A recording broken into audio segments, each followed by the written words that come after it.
Hello student, कैसे हो आप लोग और कैसी चल रही है आप लोगों की तैयारी। आई होप कि आप लोग अच्छे होंगे और अपनी तैयारी अच्छे से कर रहे होंगे। स्टूडेंट, इस वीडियो में क्लास 12 अर्थशास्त्र का एक वायरल पेपर लेकर आया हूं जो कि यूपी बोर्ड ने खुद जारी किया है ये पेपर। और आपके इस बार 4 मार्च को पेपर जो होने वाला है उसमें इन सभी पेपर से बताए गए सभी प्रश्न आप लोगों को पेपर में देखने को मिल जाएगा। कक्षा 12 अर्थशास्त्र का एक वायरल पेपर है और भैया यूपी बोर्ड ने ये खुद जारी किया गया पेपर है यूपी बोर्ड के द्वारा, यहाँ पर आप देख सकते हैं।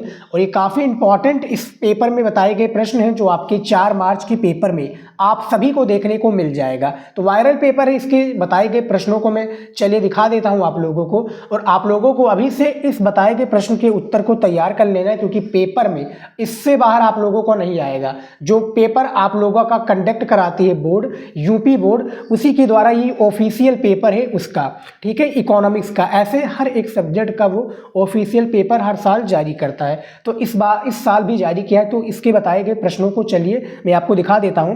देखिए, समय आपको दिया जाएगा 3 घंटे 15 मिनट इकोनॉमिक्स के पेपर को हल करने के लिए।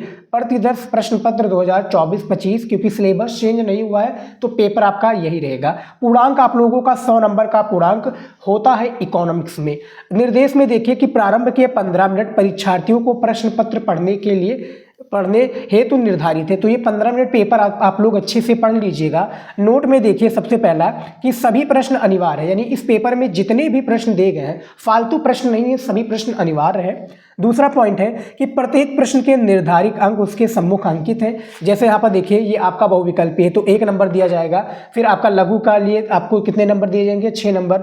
अति के लिए 3 नंबर। वैसे ही आपके जितने भी प्रश्न का उत्तर है उसके सम्मुख अंकित है। तीसरा पॉइंट देखिए, प्रश्न संख्या 1 से 10 तक बहुविकल्पीय प्रश्न है, यानी टोटल आपके 10 बहुविकल्पीय प्रश्न है जिनका केवल सही उत्तर अपनी उत्तर पुस्तिका में लिखना है, यानी राइट आंसर ही केवल आपको लिखना है। चौथा पॉइंट है, प्रश्न संख्या 11 से 18 तक अति लघु उत्तरीय प्रश्न है जिसका उत्तर आपको 50 शब्दों में लिखना है। पांचवा पॉइंट है, प्रश्न संख्या 19 से 24 तक लघु उत्तरीय प्रश्न है जिनका प्रत्येक उत्तर आपको 150 शब्दों में लिखना है। और लास्ट पॉइंट है 6 नंबर, प्रश्न संख्या 25 से 27 तक दीर्घ उत्तरीय प्रश्न है जिसका उत्तर आपको 300 शब्दों में लिखना है। तो इसी के अनुसार आप लोगों को कॉपी में हर एक प्रश्नों का उत्तर देना रहेगा, ठीक है। तो चलिए इसके एक एक बहुविकल्पीय प्रश्नों को सॉल्व कर लेते हैं जो कि यूपी बोर्ड के द्वारा जारी हुआ है, ठीक है। और एक बार पेपर देने से पहले वीडियो जरूर देख लीजिएगा। देखिए, बहुविकल्पीय प्रश्न है, 1 नंबर दिया जाएगा। पहला नंबर क्वेश्चन दिया हुआ है स्क्रीन पर, देखिए कि सीमांत त्रुटि गुण हास्य नियम की विस्तृत व्याख्या किसके द्वारा की गई है, इसके बारे में बताना है। तो पहले नंबर जो प्रश्न है इसका जो राइट आंसर हो जाएगा वो आपका ए वाला हो जाएगा। इनका पूरा नाम क्या हो जाएगा, का नंबर का गोसेन हो जाएगा। हरमेन, यहाँ पर देखिए हरमेन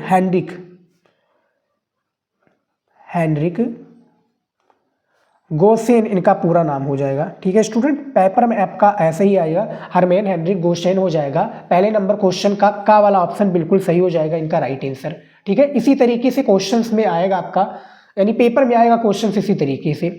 दूसरा क्वेश्चन है, वस्तु एवं सेवा कर किस प्रकार की लागत का उदाहरण है।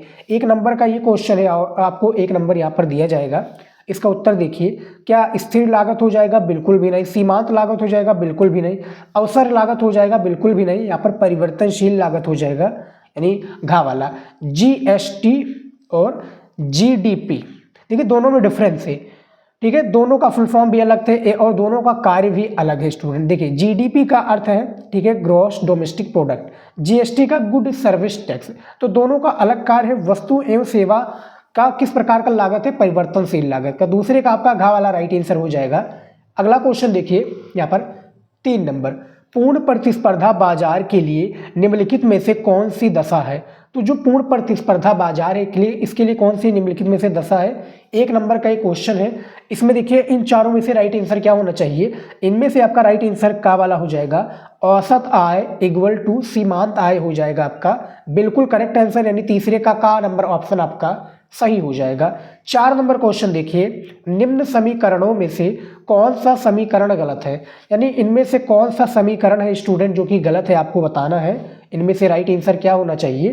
तो देखिए निम्न समीकरणों में से बात की जाए स्टूडेंट, तो ये आप लोगों का गा वाला समीकरण शायद गलत बता रहा है। मुझे अंदाजा नहीं है स्टूडेंट, क्योंकि इसका आंसर ना कि बुक में दिया है और इसका आंसर ना कि गूगल पर दिया है, सही आंसर नहीं बता रहा है। तो यहाँ पर देखिए गा वाला हो जाएगा, यानी AP एवरेज प्रोडक्ट, ठीक है, इक्वल टू QTP यानी क्वालिटी, ठीक है, क्वालिटी टाइप प्रोडक्ट, इस तरह से हो सकता है, ठीक है, और L यानी लेबर चार्ज।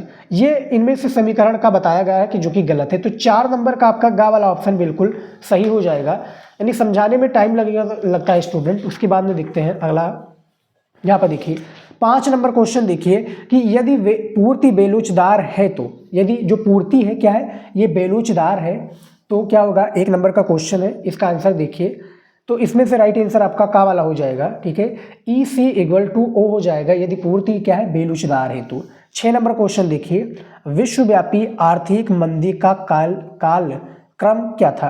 तो जो विश्वव्यापी आर्थिक मंदी का कालक्रम था, ये आपको बताना है। 1 नंबर का ये मोस्ट इंपॉर्टेंट क्वेश्चन है, ठीक है। इसमें आपको 4 ऑप्शन दिख रहा है और इन्हीं में से कोई एक ऑप्शन आपका सही है।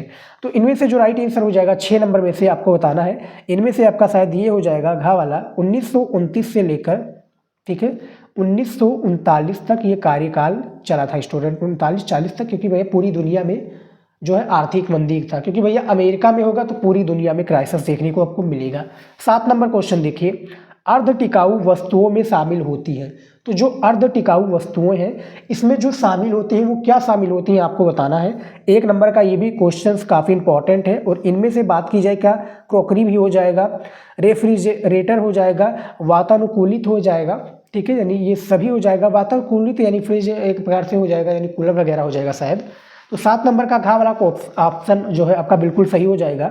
8 नंबर क्वेश्चन देखिए कि शुद्ध घरेलू उत्पाद, देखिए शुद्ध घरेलू उत्पाद 1 नंबर का एक क्वेश्चन है और आपको बताना इनमें से क्या हो जाएगा। तो 8 नंबर जो क्वेश्चन है इसका राइट आंसर आपका हो जाएगा का वाला, जो कि मुझे लग रहा है आपके हिसाब से 8 नंबर क्वेश्चन का राइट आंसर क्या हो जाएगा, कमेंट में जरूर बताइएगा। सकल घरेलू उत्पाद माइनस घिसावटी। उसके बाद में देखिए 9 नंबर क्वेश्चन कि चालू खाते में सम्मिलित विभिन्न आर्थिक सौदे में शामिल है। तो जो चालू खाते हैं इसमें सम्मिलित विभिन्न जो आर्थिक सौदों में शामिल है क्या है, 1 नंबर का ये क्वेश्चन है, आपको बताना है। और इनमें से राइट आंसर क्या हो जाएगा, इनमें से ये सभी हो जाएगा स्टूडेंट, यानी घा वाला ऑप्शन सही हो जाएगा। सेवाओं का निर्यात हो जाएगा, वस्तुओं का आयात भी हो जाएगा, अनिष्ट हस्तांतरण भी हो जाएगा, यानी ये सारी चीज़ें हो जाएंगी जो कि चालू खाते में सम्मिलित आर्थिक सौदों में शामिल है। 10 नंबर क्वेश्चन देखिए, गैर योजनागत व्यय में किसे शामिल किया जाता है। जो गैर योजनागत व्यय है इसमें किसे शामिल किया जाता है, 1 नंबर का एक क्वेश्चन है और आप लोगों को बताना है इनमें से राइट आंसर क्या हो जाएगा, ठीक है। तो 10 नंबर क्वेश्चन की मैं बात करूँ तो इनमें से शायद राइट आंसर आपका जो हो जाएगा वो आपका अपादान हो जाएगा। बताइएगा क्या अपादान हो जाएगा, रक्षा सेवाएं या वेतन एवं पेंशन या ये सभी।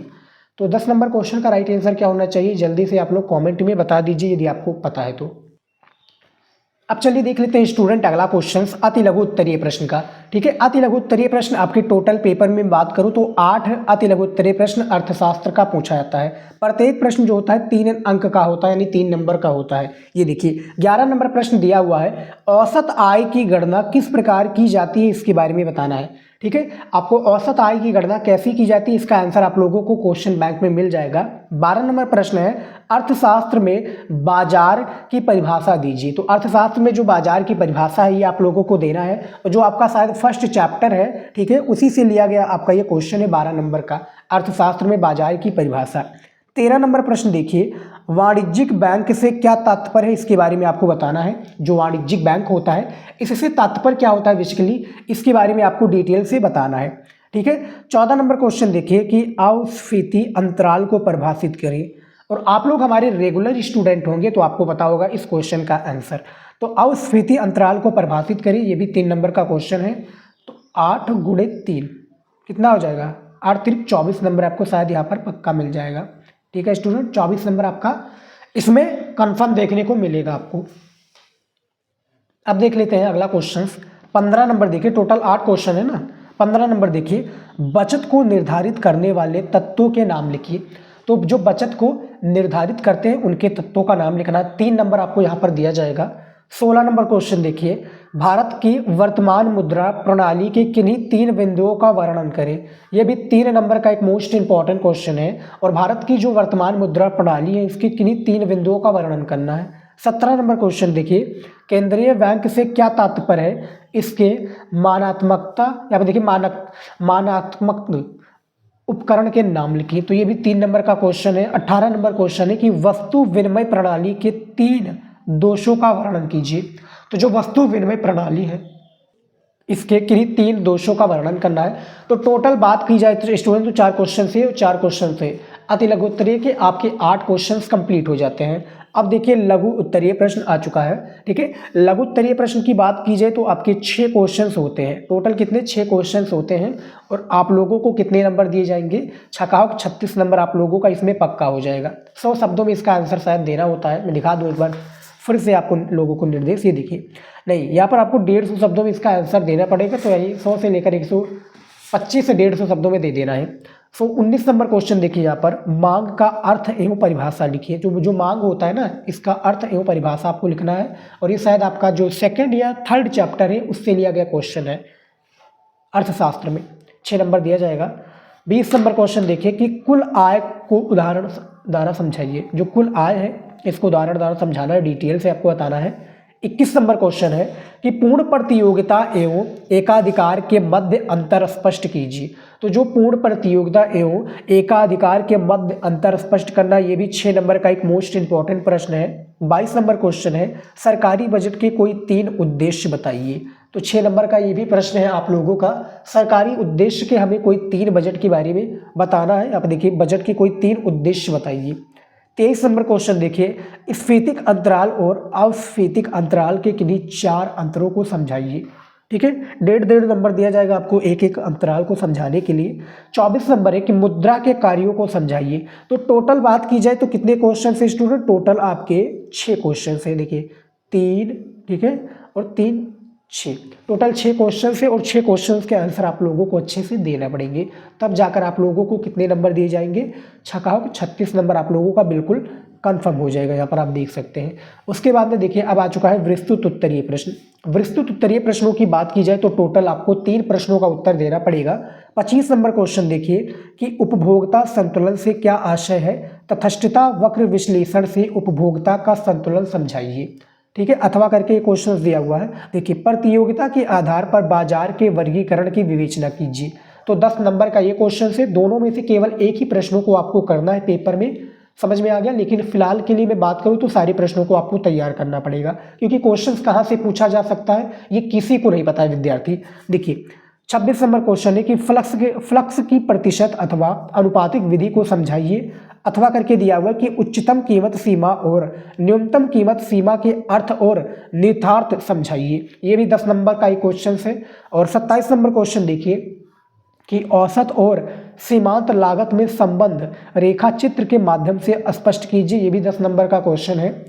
अथवा करके देखिए यहाँ पर आय में परिवर्तन के कारण एवं वस्तु की मांग में पड़ने वाले प्रभाव को समझाइए। तो अथवा करके टोटल दिए होते हैं 6 क्वेश्चंस आपके विस्तृत उत्तरीय की मैं बात करूं, और पेपर में केवल करना कितने का 3 क्वेश्चंस को करना है। इतना तो आपको पता ही कि अथवा वाले में से किसी एक को करना है, और आपके पास क्वेश्चन बैंक होगा ही, नहीं होगा तो मेरे क्या डिस्क्रिप्शन में वो उसमें लगा देता हूँ ना, प्रोडक्ट वाले में आप लोग मंगा लेंगे। लेकिन अब देखिए टाइम तो जा चुका है, तो आप मंगाइएगा अगले साल। लेकिन अगले साल आप कैसे मंगाओगे स्टूडेंट, देखिए अगले साल आप अपने भाई के लिए जो आपके 12th में जाएंगे उन्हीं के लिए मंगाओगे। ठीक है, लेकिन फिलहाल आप क्या है हमारी वीडियो से देख सकते हो, आपके पास ऑलरेडी क्वेश्चन बैंक होगा ही। ठीक है, बुक होगा, उसी से इसका आंसर मिल जाएगा। नहीं तो आप लोग हमारे वीडियोज को फॉलो करते होंगे, जो हमारा 2nd चैनल है शिवम स्टडी नॉलेज वाला। ठीक है, उसमें आप फॉलो करते होंगे तो आपको सारे क्वेश्चन का आंसर आता होगा। तो फिलहाल स्टूडेंट यहाँ पर आप देख सकते हैं कि यूपी बोर्ड के द्वारा जारी हुआ जो एक ऑफिशियल पेपर था, मैंने उसके बताए गए प्रश्नों को बता दिया है। इसके बताए गए प्रश्नों को आप तैयार कर लेंगे तो आपका 95% कन्फर्म है, क्योंकि वायरल पेपर है और यूपी बोर्ड ने जारी किया है भैया, तो इसमें कुछ ना कुछ तो खास जरूर होगा ही होगा। ठीक है, तो क्वेश्चंस काफ़ी आते हैं पेपर में, मैं हर साल वीडियो बनाता हूँ इस पेपर से रिलेटेड, और पेपर में काफ़ी क्वेश्चंस आते हैं, बच्चे आकर कमेंट करते हैं। तो फिलहाल स्टूडेंट आज इस वीडियो में इतना ही था, मिलते हैं नेक्स्ट वीडियो में नए टॉपिक के साथ, नया सब्जेक्ट लेकर। जय हिंद।